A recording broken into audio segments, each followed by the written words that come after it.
तो भाई वेलकम है आप लोग को हमारे एक और न्यू अच्छे यूट्यूब वीडियो में। तो आज पढ़ाएंगे हम यार समास बिहार डीएलएड के लिए।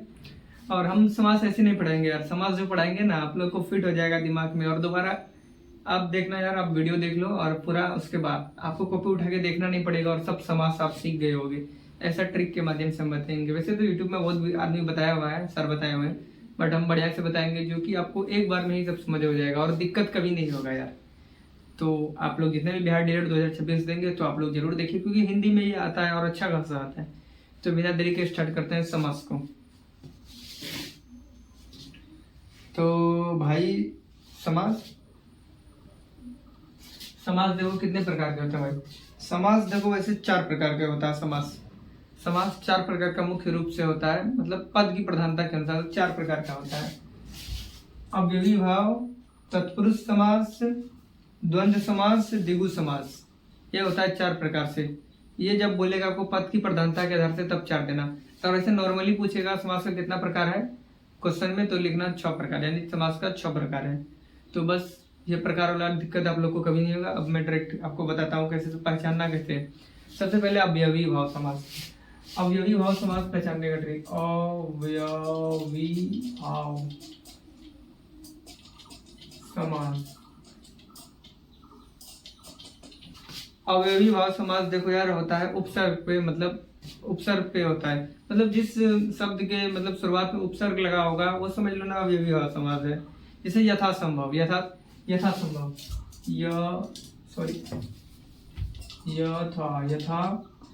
संभव, ये वर्ड है। इसमें देखो यार यथा क्या है, उपसर्ग है, और ये उपसर्ग है तो ये कौन सा समास होगा, अवयवी भाव समास होगा। और एक देखो यार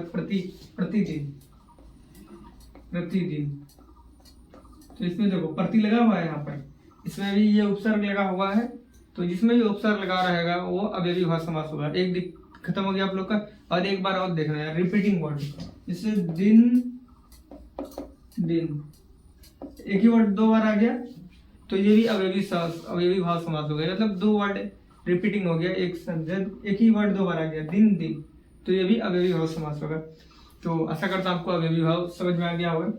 अब नेक्स्ट समास की ओर बढ़ते हैं। ये आप लोग को अव्ययी भाव, अव्यय नाम से ही पता चल रहा है। अव्यय को ही बोलते हैं यार उपसर्ग, अव्यय को ही। उसका ये दूसरा ये क्या बोलते हैं आप लोग, पर्यायवाची शब्द है, उपसर्ग का ही अव्यय। अव्ययी भाव मतलब जिसमें उपसर्ग लिखा रहेगा।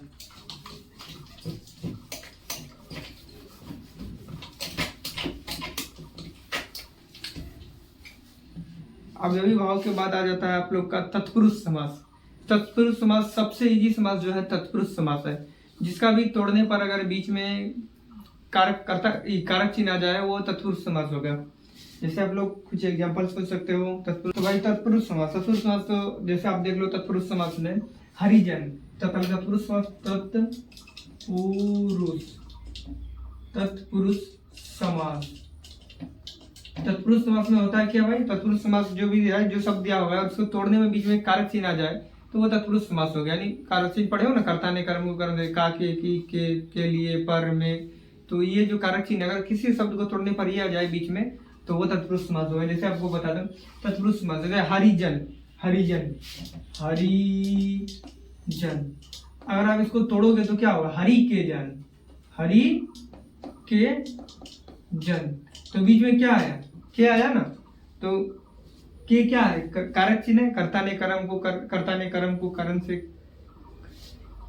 तो यही कारक चिन्ह जब आ जाता है तो वो तत्पुरुष समास कहलाता है। यही तत्पुरुष समास से बनता है हमारा कर्मधारय समास, हमारा नय समास, ये इसी से बनता है। जो कि आप लोग अलग अलग जो भाग में पढ़ते हैं वो इसी से बनता है। बट हमें उतना डीप में नहीं जाना है, हमें ऊपर से ही पढ़ना है, क्योंकि ये ऊपर से ही पूछा जाता है इस सब एग्जाम में। तो तत्पुरुष समास आप लोगों ने समझ लिया, जिसका तोड़ने पर अगर बीच में कारक चिन्ह आ जाता है उसमें तत्पुरुष समास कहते हैं। अब इसको चलिए मिटाते हैं।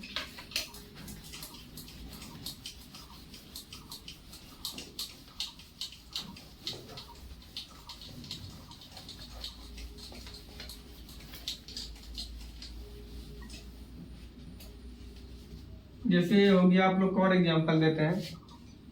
इंद्रपुत्र, ये भी तत्पुरुष का ही है। तो इंद्र का पुत्र, इंद्रपुत्र मतलब इंद्र का पुत्र, तो इसमें कर्ता का रंग आ गया बीच में तोड़ने पर, तो ये भी तत्पुरुष होगा। जैसे पढ़े हो ना, कर्ता ने कर्म को कर्म से, कर्ता ने कर्म से कर्म संप्रदान के लिए, तो ये वही सब जो चीज जो बीच में आ जाता है ना, वही रहता है ये कारक चिन्ह, उसी को कहते हैं।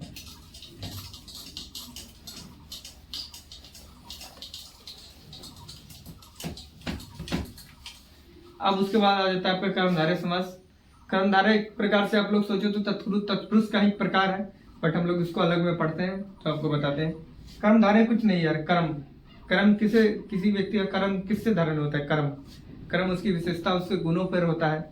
जो व्यक्ति अच्छा है उसका अच्छा कर्म होगा। तो कर्मधारय में बस है कि विशेषण रहता है, कोई वर्ड में जब विशेषण यूज हुआ तो कर्मधारय होगा। जैसे नीलंबर, नीला है अंबर जिसका, नीलंबर विशेषता बताया ना। जैसे और भी आप लोग सोच सकते हो, ये एक वर्ड बताता है आपको, काला घोड़ा, काला घोड़ा। तो इसमें विशेष, घोड़ा की विशेषता क्या बता रहा है? काला बता रहा है, काला घोड़ा, तो ये विशेषता बता रहा है ना। तो ऐसे ही कर्मधारय समास में क्या होता है? विशेषता बताया जाता है। जैसे हो गया आप लोग क्या बोले, पीताम्बर, पीताम्बर, पिता है जिसका अंबर, पीताम्बर शायद कलर होता है, आप लोग सुने होंगे पीताम्बर, पीता होता है शायद, कौन सा कलर होता है मैं पता नहीं, मतलब उसकी विशेषता बता रहा है कि उस कलर का है, तो ये कर्मधारय हो जाएगा। गगनचुंबी, गगन को चूमने वाला, गगन को चूमने वाला, ये भी कर्मधारय होगा क्योंकि उसकी विशेषता बता रहा है वो क्या करेगा, गगन को चूमने वाला है, वो विशेषता है, वो तेज दौड़ने वाला है। तो इसमें सिर्फ विशेषता जहां पर भी देख लोगे वो कर्मधारय समास होगा। ये मैं किताब से नहीं पढ़ा रहा हूँ, अपने माइंड से पढ़ा रहा हूँ, थोड़ा आप लोग को डिफिकल्ट लग रहा होगा बट इजी है। जिसमें विशेषता बताया जाएगा वो कर्मधारय होगा। अभी तक आप लोगों ने 3 समास पढ़ लिया। अभी भाव में हो जाएगा उपसर्ग, तत्पुरुष में हो जाएगा बीच में कारक चिन्ह आ जाएगा, इसमें हो जाएगा विशेषण। ये 3 पढ़ लिया आप लोग। और आप लोग द्वंद्व पढ़ो, द्वंद्व समास। द्वंद्व समास में कुछ नहीं होता यार, जोड़ा होता है। द्वंद्व समझ लो, देख के लग रहा है जोड़ा। द्वंद्व में क्या होता है? माता पिता, माता पिता दोनों क्या है? दोनों अलग अलग है, माता पिता दोनों अलग अलग है बट दोनों जोड़ा है, तो ये हो गया द्वंद्व समास। से थारी लोटा कुछ बोलो यार, दादा दादी लिख लो, दादा दादी, तो कैसे होता है? जैसे जोड़ा में लिखते हो लेकिन दोनों क्या है? अलग अलग है ना, तो यही है, ये दोनों जोड़ा है बट दोनों अलग अलग है चीज है, तो ये है द्वंद्व समास। और आप लोग जैसे लोटा थाली, लोटा थाली, खाना खाते हो तो दोनों है ना एक साथ, लोटा थाली क्या है? दोनों दो जोड़ा है, दोनों खाना खाते हो, लोटा में पानी पीते हो, थाली में खाना खाते हो, जोड़ा जिसमें उसमें द्वंद्व समास। ये हो गया कंप्लीट। अब द्विगु समास में चलते हैं। सबसे आसान समास है द्विगु समास, कोई दिक्कत ही नहीं है भाई। द्विगु समास, द्विगु समास।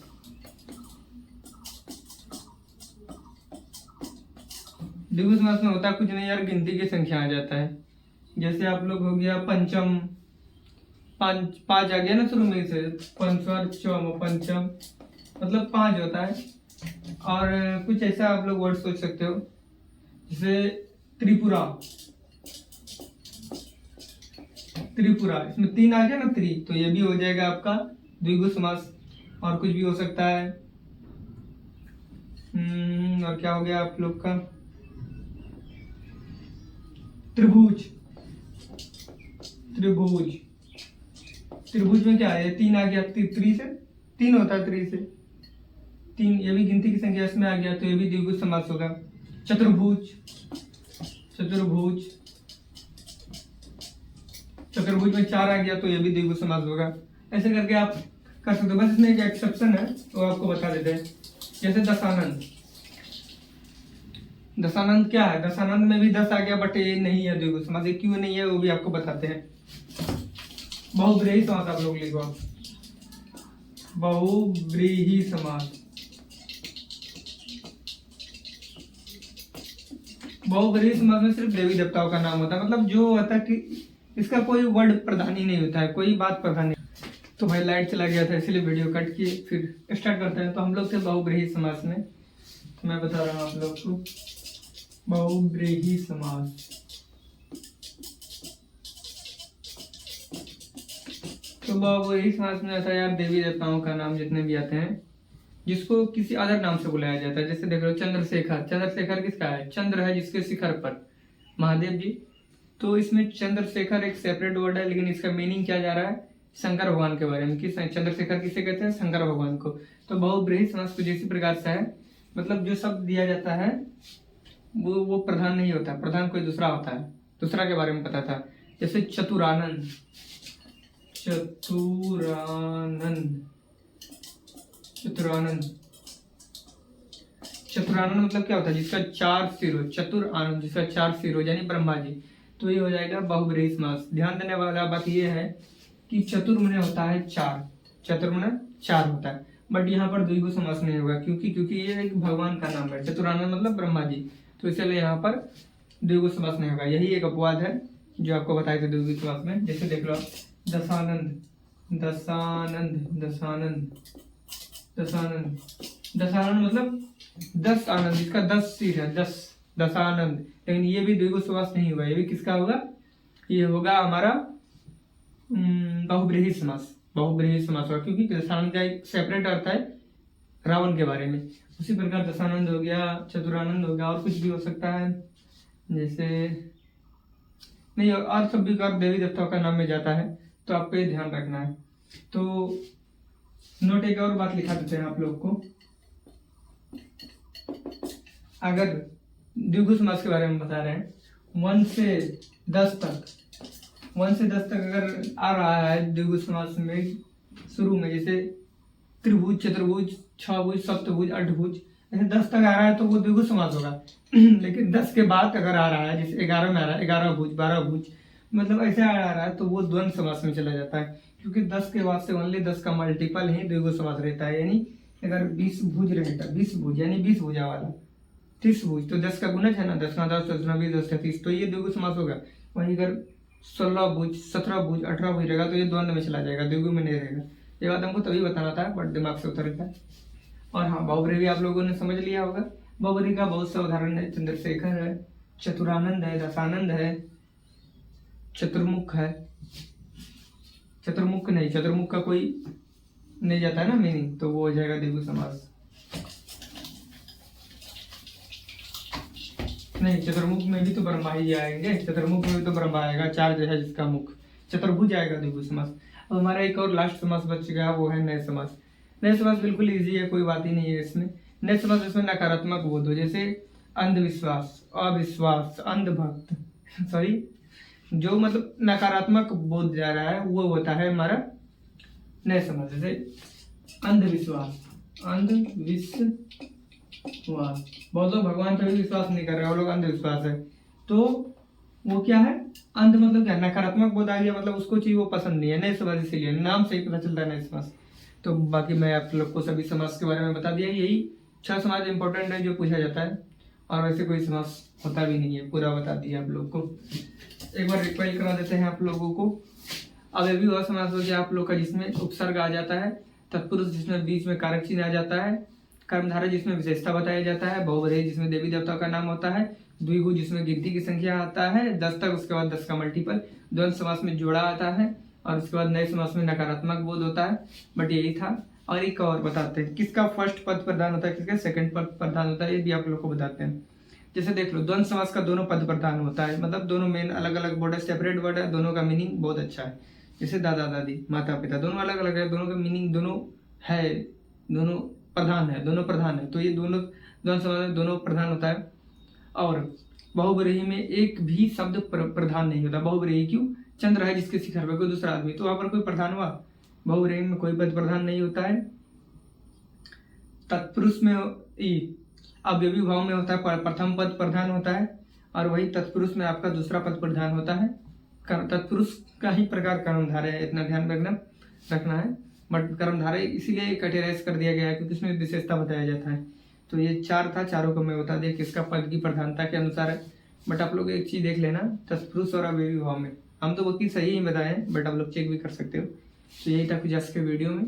तो भाई वीडियो अच्छा लगा तो लाइक सब्सक्राइब करो। और ये हम अपने मन से बताएं, कोई किताब देख के बताए नहीं, तो गलती कुछ नहीं बताए हैं, बट यार लिखने में अगर थोड़ा हृदय उर्जय गलती हुआ होगा तो उतना ध्यान मत देना। और सब कुछ अपना दिमाग से सोच रहे थे, एग्जाम्पल क्या दे इसीलिए थोड़ा टाइम लग गया होगा। बताएं सब कुछ सही है, और ऐसा कोई नहीं बताया होगा ट्रिक के साथ, और आप लोग खुद सोच रहे होगे कि मुझे याद हो गया है। तो भाई आज का वीडियो यहीं पर है, और बाकी कोई टॉपिक को वीडियो चाहिए तो बोलो, जरूर कमेंट करो।